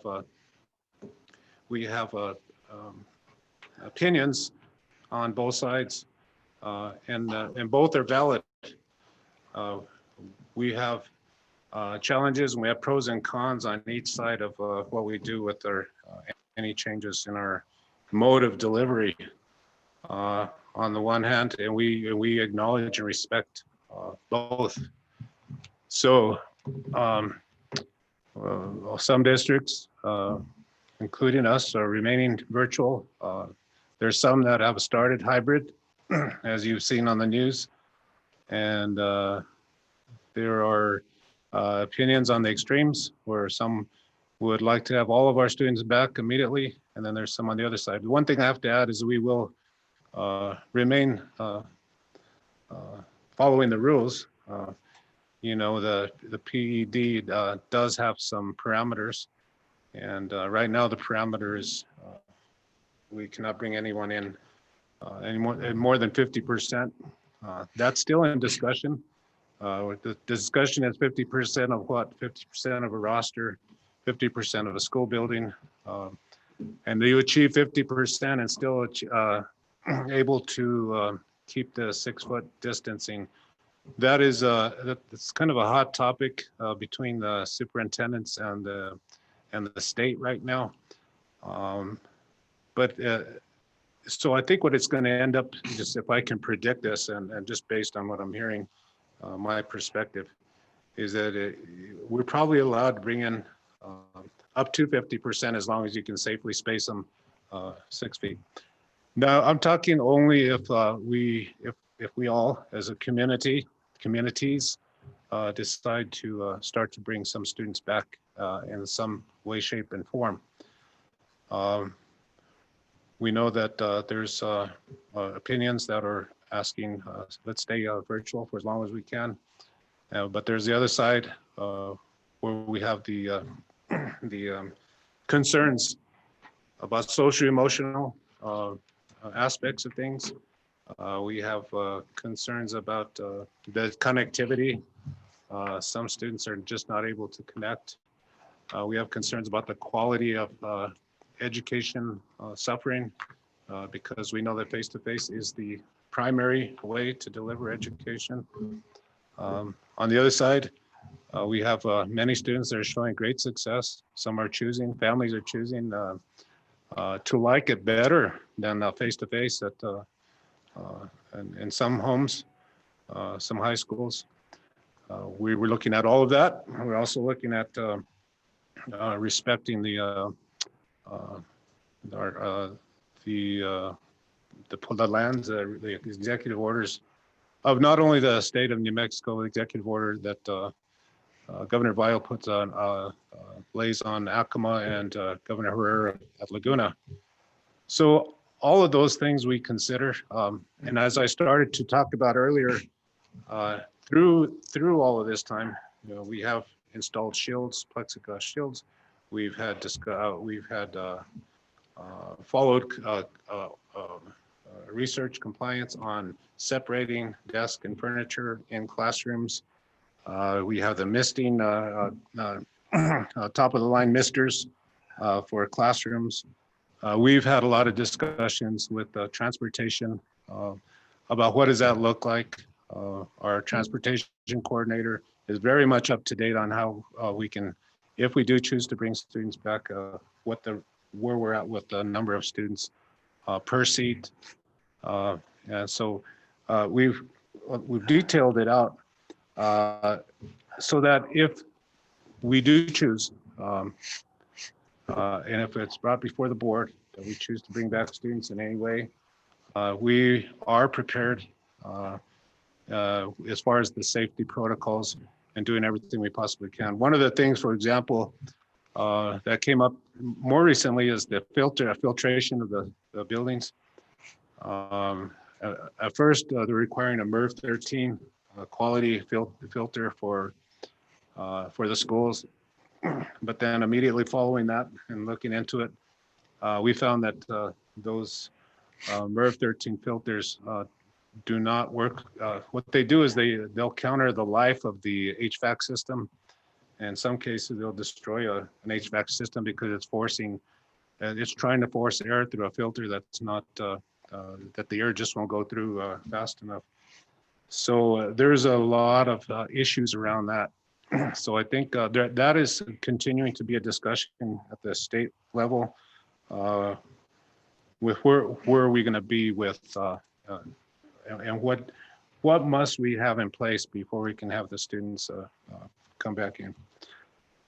I also need to share that right now, again, there are no secondary students allowed until further notice by the state. We are allowed to bring back pre-K through 6 at a 50% model. So we have that. Now I want to remind everybody, because it seems like it really starts to raise the blood pressure and concern. But we always have the option of remaining virtual. Every student, every family can still, whatever decisions are made to shift gears a little bit, you can still remain virtual. And what we're talking about now with principals and others is how can we do, specifically, we know how generally we can do it, but specifically, as we've seen, now that we've seen this in action for several weeks, the teachers are doing a very good job. And when you go to the classrooms, they're very intensely engaged with their classroom on the screen. So we have to evaluate, well, how are they going to do that and have students in the classroom at the same time? That's a big challenge. So we're talking about the strategy there. How can we utilize our EAs? How can we team teach? How can we co-teach and tag team, or whatever it takes to address basically 2 classes in one? And I know that that's an issue that teachers are talking about, principals are definitely talking about as we get closer. I think I'd also like to say that, it feels good and comfortable, because we always lean on the side of safety to stay completely virtual. But there comes to a point where we're going to have to have a starting point, and we're going to have to start to bring some students in that are families that are willing to come, and teachers that are willing. I have to tell you that some visits that I've had at schools, most of the teachers I've talked to, just personally, my perspective, face to face with the teachers, most of them want the students back. Principals, most of the principals want the students back to some degree. So that being said, we will write up some of the proposals. Of course, one of them being remaining totally virtual through December. But another option that we will have talked about is actually like a reverse integration option. In other words, we're not forcing anyone to come into school, but if a family insists that their student come to the school, then we can be prepared to service them. Of course, in grades pre-K through 6, that's one of the options that could be brought to the table. So there is a lot around this. It's not a simple task. We have issues on both sides, and we have pros and cons on both sides. And like I've been saying, there's not a perfect answer, but we're going to find the best answer we possibly can in the midst of all of the these challenges. So I'd entertain any questions at this point. Board members, Yeah, Mr. yeah, Richard, Richard? I questions. Yep, or I just comments maybe. I do know that everybody has a different of opinion, but with 2 different polls that we've sent out, if we have an average of 55% that want to send their kids back to school, and we can go back at 50%, to me it's a no-brainer. Let's make it an option for them. Let's make it a choice for them. If they want to send their kids back and we can take them at 50%, let's take them at 50%. I'll go on record right now saying I think we need kids in our schools. I think we have way more success. I do realize some are going to succeed. But I want them to have the best option to succeed. And if their parents want to send them to school and we can take 50% of the students, I think we should take 50% of the students is what I think. I've talked to several and I know we're trying to to go out and give everybody internet and stuff, but there's people bragging that they got to cancel their internet because now the school district's paying for theirs. I think it's an imperfect situation, which I totally understand, but let's give them the option to send it back if we can.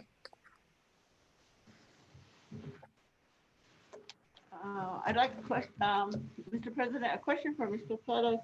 Are we looking at a specific date? Yeah, well, of course, we're not making any decisions on it tonight, but as I mentioned earlier, a good pivotal point would be October 19th, because that's the new quarter to make any type of a change. Will you have enough time between the first board meeting in October and the 19th to make a decision about considering physical reopening? If a decision's made on October 9th, we would be ready to accept students on October 19th. Another question, have we prepared, you just mentioned that there's a different criteria for a teacher who has some kids in school and some kids on the virtually. Have we prepared scenarios or a schedule for them on how, and train them how to do that? I mean, having all kids, and being a teacher, I know this, having all kids virtually is a whole lot different than having 10 kids in the classroom and the other 10 on the computer. I mean, it's hard enough to control a whole classroom, and then now you've got them split in two. Have we thought about training or provided some kind of, I'm thinking a scenario that we can put our teachers in so that they can fully address each group's needs? And Ms. Hunt, Mr. President, so that's the meat of our conversation with principals tomorrow, and that we need to have their experience and their judgment and instructional leadership involved in what seems to be like the most popular as far as resolving that issue is to have a second person in the room, an EA teacher. One does hybrid, one does in person, one does the virtual. As long as we have two people in the room, we can manage that. And if one's an EA, they can be switching. EA takes care of these kids or monitors like you would stations in an elementary school. But it's basically, we'd be treated as two stations. Another option there that seems to be a good proposed resolution is co-teaching, where if you have two teachers that team up, one can be taking care of students virtually and the other, and of course it all depends, it's going to depend on numbers. You may have a classroom with those willing to send students back with 2 or 3 students, and you may have another classroom across the hallway that has 10 students. So it's going to be work that I trust that I know the teachers can do, and I know that the principals will help organize to make that work. It is a challenge, but I think as far as handling virtual and face-to-face in the same classroom, I think it's a doable kind of a situation. But those are the details and the complications and the issues we'll have to iron out if we so choose to go those kind of routes. And Mr. President, I would also recommend that we have all those semantics, everything, schedule everything in place, present it to us so that we can make an informed decision, not leave things for chance and say, just in case this happens. I would ask that we have all those details down to the minuscule details so that when we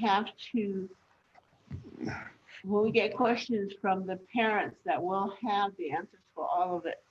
And because there's nothing worse than saying, well, we didn't consider that scenario, or we didn't consider that that criteria. So we'll look into it. So I'm just wanting to make sure that we have all the answers in front of us if we're expected to make an informed decision. That would be my request, Superintendent. Another question, would we entertain pre-K through 6, or will we entertain the whole district? And Well, pre-K through 6 district-wide, but we're not allowed to do 7 through 12 at this time. And they also don't have EAs. Don't forget, high school does Yeah. not have EAs. so it's just pre-K through 6. At this time. I agree with Richard. I think we need to move ahead and give them that option if they want to bring their children to school. But we need to open up. Max, when will the state, I'm sorry, Ron, sorry about that. No, go ahead. Go ahead, Dion. Max, when will the state revisit the secondary?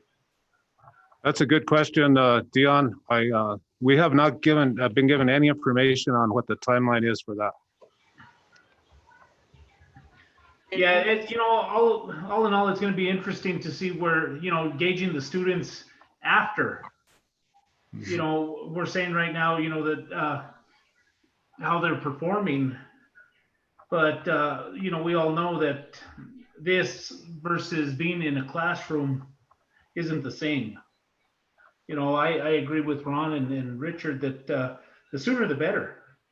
We need to get these students back into class and get them, get them going. Do we have, I forgot what I was going to ask about that.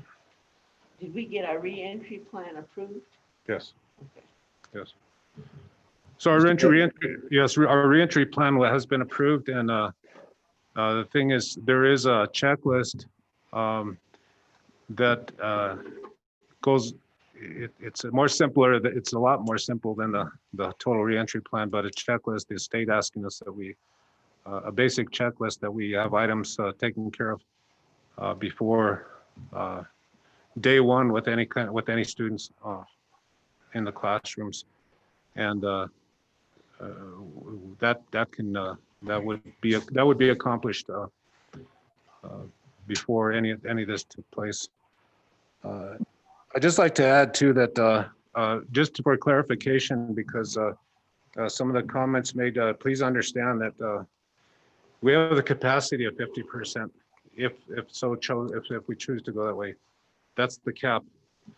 Now, when we offer families for the return of students, we may not get anywhere near the 50% in schools or in some classrooms. So we're also looking at that possibility. I don't know if we're going to have a problem with exceeding or turning away students. Mr. Perez. Mr. Perez. Yes. One of the key factors in making this decision is to be aware of what the current incident of COVID is in our location, in our area. Do you have that information? Yes, we the do. incidence of COVID, new cases, things of that sort? Yes, Mr. President. We meet twice a week with the administration, and Sonia Hernandez is part of our meetings, and she gives us updates twice a week. We also have a link on the website that gives the most current data from the official data from the Department of Health, but we do keep our eyes on that. We also have looked at the zones that the state has set up across the state. So what is the profile right now? We're green. Our county is in green and the go. Most of the problems are down south right now. Of course, McKinley County comes up and down because of their high number of cases. They're seeing some successes there. I don't want to give anybody the impression that I feel like we're out of the woods. I still believe we have to take all the precautions necessary. and be extremely careful because things seem to feel good for a little while. I think we still need to be safe. I think we need to know that information. That's part of the data, not just the perceptions of parents and staff, but what is the situation right now? How many reported new cases over time? It has to be low enough so that the transmission is controlled. If we are green, that basically means that we have a low transmission rate. Yes. Am I correct? Yeah, it's based So on we are able to proceed to the next level, to hybrid right now. yes. Yeah, it is allowable. Now, do we know what the incidence rates are for the Pueblo of Laguna, Pueblo of Acoma, the Baca Pruitt area? I don't know how far we want to drill down, but I know that those are areas of concern for them because they have a distinct population of students whom they consider to be under their jurisdiction. The data is available. I don't have it with me right now, but we do have that information available by area here in Cibola County, as we do in other counties. And that's available through the Department of Health. I can read those graphs. The reason why we have kids in remote settings is because there was the perception within the state that there were vast areas of the state that were not green, so to speak. The transmission rate was high. Now we're finding that that the state has identified our school district, our county, our area to be green. That means we have a low rate of transmission, and that basically enables us to proceed to discuss the return of students under the conditions that we are, like as Emily said, we need to identify in detail what it is we're going to do, and recognizing that that the students' protection and staff's protection, personal protection, has to be well developed and outlined very in clear detail. So I think we need to start with that. We apparently are in a green setting. We should be able to consider setting up some options for the board to review at the next board meeting. Do we have, Mr. Superintendent, do we have any idea from the two pueblos whether or not what their feeling is, or where their decision might lie? Yes, based on the check-ins, it appears that both pueblos would choose the total virtual. And that's the information we have. I don't have that information from Navajo.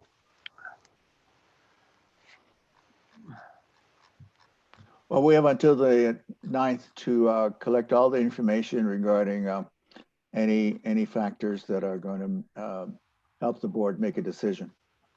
So we would encourage you to continue to explore the options that we have and work with our stakeholder groups from San Rafael to Sibayeta to Pueblo of Laguna and Acoma and so forth on what it is that we are capable of doing within this period of time.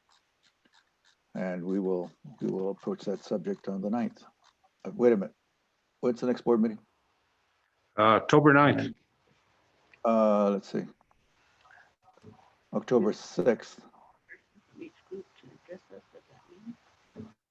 Am I correct, Emily Covey? Is it October 6th? Oh, is it a Tuesday? Yes, it is. Okay, I'm sorry, October 6th. Yeah, Okay. it's a Tuesday, first Tuesday of October. All right. Mr. Pettis, and any other discussion, board members? So what we're saying now is that the administration will begin to examine the options based upon the health conditions of the of the district and seeking additional feedback, additional data to determine what options are available to us. And we'll be receiving your consideration of the different options on the 9th, on the 6th. Six. Yes, yes, sir. Down October 6th. That's all I have, Mr. President. Thank you very much. Only the 9th. Okay, next on the agenda. All we have is announcements, Mr. President. The You see the calendar. announcements, Professional Development, Indigenous Peoples Day. I'm hoping that the community schools will be utilizing the October 12th as being a day when we can acknowledge the topic of that day, Indigenous People Day. Virtual regional meeting, October 14th, board members. Do you know what time that is? I should have.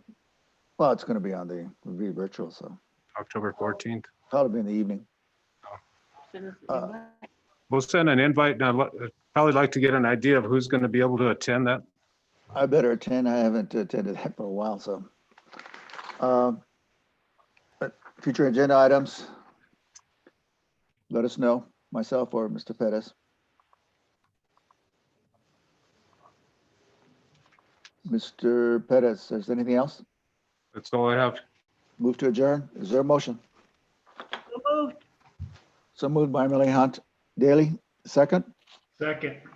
Second by Dion Sandoval to adjourn the meeting at 7:25.